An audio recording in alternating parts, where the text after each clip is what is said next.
اس سے تو شاہ عمر بن عبدالعزیز رحمۃ اللہ علیہ جب خلیفۃ المسلمین بنے، اور ان کے عدل و انصاف کا عالم یہ تھا کہ ان کے دور حکومت میں شیر اور بکری اکٹھے پانی پیتے تھے۔ ان کے نیکی اور تقوی کا عالم یہ تھا کہ لوگوں کے اندر صلاح اور دینداری پیدا ہو گئی تھی۔ جب وہ بنے خلیفۃ المسلمین تو پورے ملک کے گورنروں کی دعوت کی کہ آج شاہی دسترخوان پہ آپ کی دعوت ہے۔ اب سارے جناب پہنچ کے بھی شاہی دسترخوان بھائی، اب شاہی دسترخوان کا کیا سوچتا آدمی، مرغ مسلم ہوں گے۔ اب جناب لوگ پہنچ گئے زور سے پہلے، تو حضرت نے دسترخوان بچھوا دیا اور پانی رکھ دیا اور اشارہ کر دیا کہ جب میں اشارہ کروں تب تم لوگوں نے جب وہ کھانا لانا ہے۔ اب وہ لوگ بیٹھے ہیں تو لوگوں نے سوچا چلو ہو سکتا ہے کہ زور کے بعد کھانا لگے، زور کی نماز کا وقت ہو گیا، حضرت زور کی نماز کے لیے چل دی، سب نماز کے لیے گئے، زور کی نماز پڑھ لی، نماز پڑھ کے آ کے بیٹھ گئے۔ اب بیٹھے، کھانا نہیں آ رہا۔ اب آپ سمجھے بھوک بڑھتی جا رہی ہے۔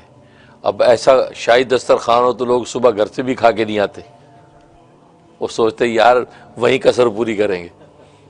اب بھوک سے بے حال ہوا۔ اب حضرت بیٹھے باتیں کر رہے ہیں، ملکی انتظام انسلام کی گفتگو کر رہے ہیں، لیکن چہرے دیکھ رہے ہیں کہ ابھی ان کی بس ہو گئی ہے، اچھی زور کی بھوک لگ گئی ہے۔ تو حضرت نے اشارہ کیا جو طے تھا، تو پورے دسترخوان پہ چھوارے بچھا دیے، چھوارے، سوکھے چھوارے، یعنی کھجورے بھی تازی نہیں، سوکھے چھوارے دسترخوان بچھا دیے اور پانی کے جگ اور کٹورے پھیلا دیے۔ کہا کہ کھانا تیار ہو رہا، اب شروع کریں۔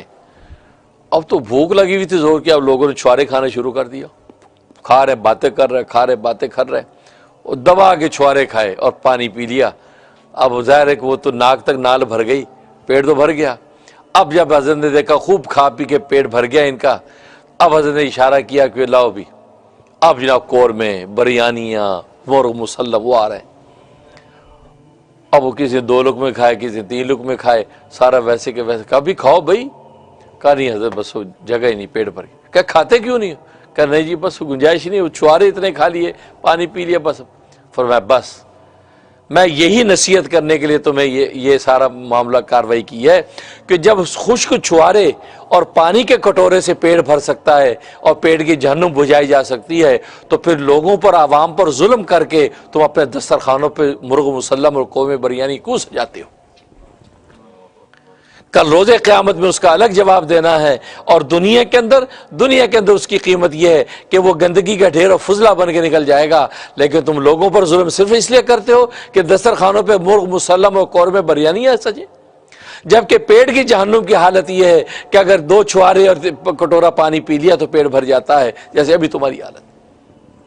سب شرمندہ، سر نیچے کر، کہا کہ بس ظلم نہ کرنا، عدل کرنا اپنی رعایا کے ساتھ، اسی لیے میں نے آج تمہیں جمع کیا تھا اور یہی تمہیں نصیحت۔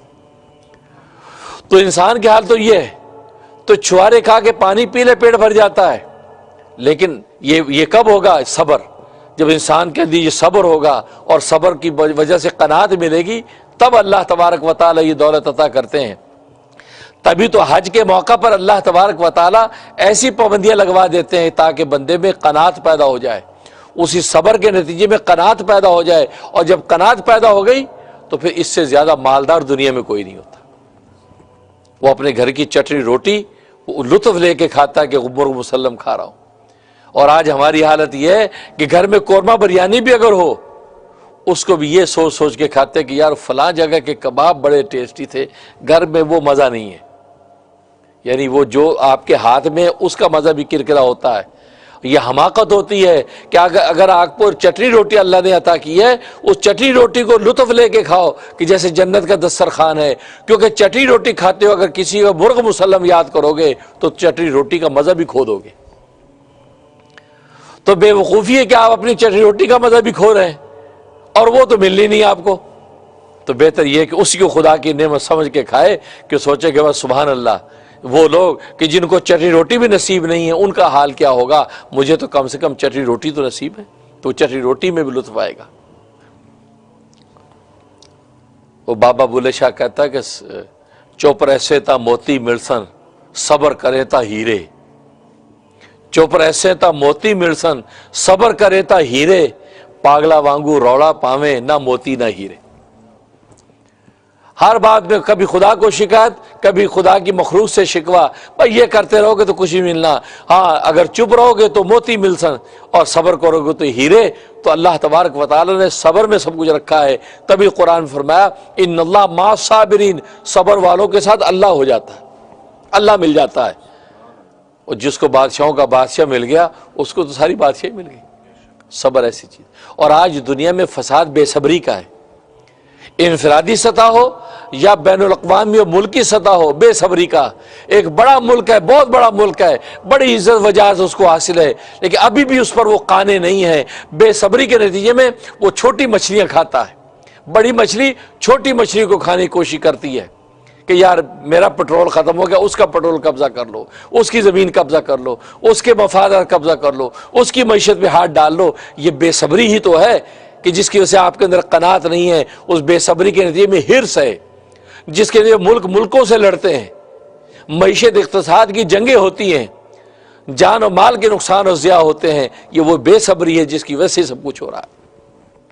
لیکن اگر صبر و قناعت ہو تو وہ سوچے کہ جتنے وسائل ہمیں عطا کر دیے بہت ہے، بس ہم اپنی عوام کو خوش رکھیں اور سبحان اللہ۔ لیکن نہیں، تو اس بے صبری کی وجہ سے آج پوری دنیا کے حرص اور لالچ، اور آج آپ دیکھتے ہیں کہ ہر سطح پر لوٹ اور گھسوٹ کا عالم ہے۔